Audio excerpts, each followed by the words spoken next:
नमस्कार, माय महाराष्ट्रीयन किचनमध्ये आपले सगळ्यांचे मनापासून स्वागत। ज्यांना शुगर आहे अशा व्यक्तींसाठी नाश्त्याचा आज मी चौथा प्रकार दाखवणार आहे। शुगर फ्री नाश्त्याचा चौथा प्रकार आज आपण पाहूया। ज्यांना जेवणामध्ये नाश्त्यामध्ये प्रोटीन्स आणि फायबरचे प्रमाण जास्त ठेवायचं आहे त्यांनी निश्चितपणे ही रेसिपी शेवटपर्यंत पाहावी। तर चला रेसिपीला सुरुवात करूया। कढई गरम झाली आहे आणि त्याच्यामध्ये फक्त 1 चमचा तेल घालायचे आहे। यामध्ये तडका देणारे जिरे मोहरी असे पदार्थ घातलेले नाहीयेत। येथे घेतले आहे बारीक चिरून घेतलेली ढोबळी मिरची, किसून घेतलेला फ्लॉवर, बारीक चिरून घेतलेला टोमॅटो, 2 टेबलस्पून ओला मटार, बारीक चिरून घेतलेली कोथिंबीर, 1 हिरवी मिरची बारीक चिरून घेतली, बारीक चिरून घेतलेली कांदा पात, किसून घेतलेला गाजर।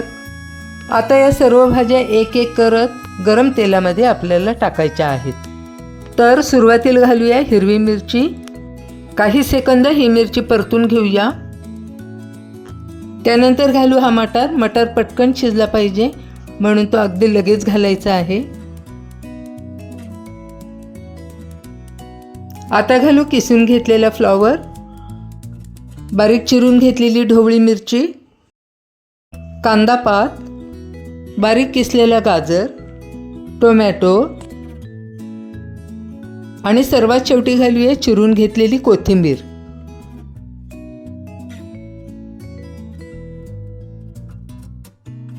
आता घालू अगदी 1 चिमूटभर हळद। याच्यातच घालूया चवीनुसार मीठ, पाव चमचा लाल तिखट। आता या सर्व भाज्या चांगल्या मिक्स करून घेऊ। भरपूर भाज्या घातलेल्या आहेत। जेवढ्या जास्तीत जास्त भाज्या आपल्याला मिळतील तेवढ्या सर्व भाज्या बारीक चिरून याच्यामध्ये घालायच्या आहेत आणि आपल्याकडे घरामध्ये काही शिल्लक असतील त्याही भाज्या याच्यामध्ये चिरून घालायच्या आहेत। या रेसिपीची टेस्ट अगदी छान आहे आणि यातनं भरपूर फायबर आपल्याला मिळते आणि भरपूर प्रोटीन्सही मिळते आणि म्हणूनच शुगर असलेल्या व्यक्तींसाठी आणि जे वेट लॉस करतात त्यांच्यासाठी ही रेसिपी अत्यंत उपयुक्त आहे। गॅस आता बारीक केलेला आहे। याला वाफ येण्यासाठी याच्यावरती आता आपण झाकण ठेवूया। फक्त 1 ते 1.5 मिनिट वाफ घ्यायची आहे। झाकण काढून पाहूया। 1.5 मिनिट झालेलं आहे। झाकण काढले। आपल्याला जिथपर्यंत शिजवून घ्यायचे होते तेवढं आता शिजलेलं आहे। फारही खूप मऊ शिजवून घ्यायचं नाही आहे। याच्यामध्ये आता घालायचे आहे 1 अंडे। फोडून घेऊया आणि ते या सर्व भाज्यांमध्ये चांगले मिक्स करून घेऊ। आता हे अंडे याच्यामध्ये चांगले परतून घेऊया।